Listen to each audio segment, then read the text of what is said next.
నేను రాజమహేంద్రవరం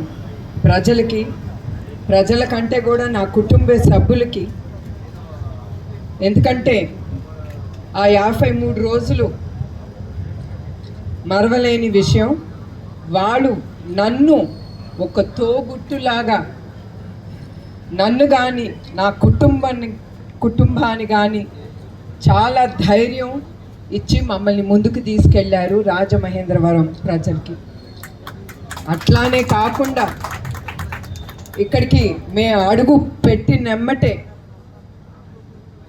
ఇక్కడ దాతలు అడగకుండా మా కుటుంబానికి ఆశ్రయం ఇచ్చారు. వాళ్ళని నేను ఎప్పుడు మర్చిపోలేని విషయం.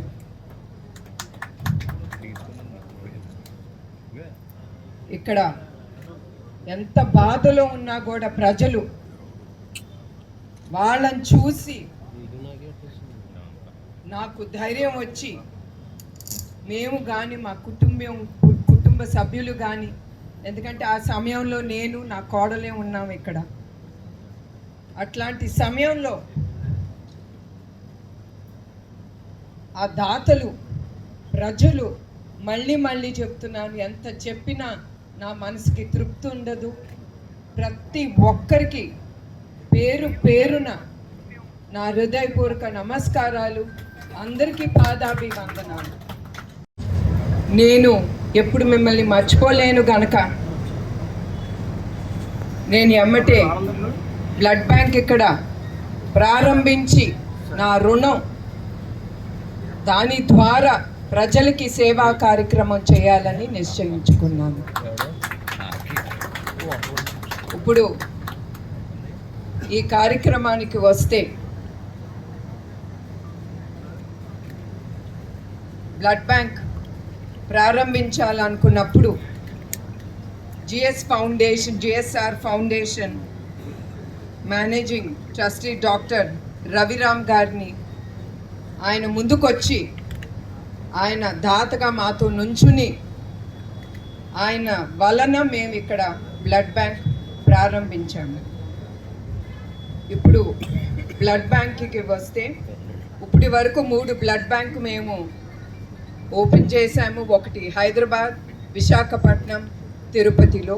ఇప్పుడు ఇది 4వది రాజమహేంద్రవరంలో. ఇప్పటి వరకు 4,08,000 యూనిట్లు రక్తాన్ని దాతలు ముందుకొచ్చిన దాతలు వల్లనే మేము ఇది తీసుకోగలాము. ఆ యూనిట్లో 8.1 లక్ష మందికి, నిరుపేదలకు మరియు థాలసీమియాతో బాధపడుతున్న పిల్లలకి మరియు ప్రభుత్వ ఆసుపత్రులకు ఉచితంగా రక్తాన్ని ఇవ్వగలుగుతున్నాము. ఎడ్యుకేషన్ ఎంకరేజ్ చేయడానికి గండిపేటలో జూనియర్ మరియు ఉమెన్స్ డిగ్రీ కాలేజ్ అక్కడ ప్రారంభించాము.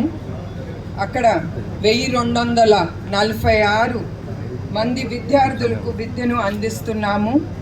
అట్లానే 1,938 అనాథ విద్యార్థులకు ఉచితంగా విద్యను అందిస్తూ ఉచితమైన వసతి అందిస్తున్నాము. అట్లానే దీని ద్వారా ఈ స్కూలు కాలేజ్ ద్వారా వచ్చే ప్రాఫిట్స్ తిరిగి మేము చల్లపల్లి స్కూల్లో ప్రతి సంవత్సరం 388 పేద విద్యార్థులకు ఉచిత విద్య మరియు ఉచిత వసతి అందిస్తున్నాము. అట్లానే గర్ల్స్ ఎడ్యుకేషన్ ప్రోత్సహించడానికి 275 మంది విద్యార్థులకు స్కాలర్షిప్ కింద 2 కోట్లు ఇప్పటి వరకు ఇచ్చాము. కడప, నెల్లూరు, తిరుపతి వరదలో చిక్కుకున్న 48 కుటుంబాలకు ₹1,00,000 చప్పున ఆర్థిక సహాయం అందించింది మీ ట్రస్ట్. నెల్లూరు ఫ్లడ్స్ అప్పుడు గృహాలు కోల్పోయిన 175 కుటుంబాలకు 5,000 చప్పున వాళ్ళ గృహాలు రిపేర్ చేయించుకోవటానికి అందజేసింది ఎన్టీఆర్ ట్రస్ట్.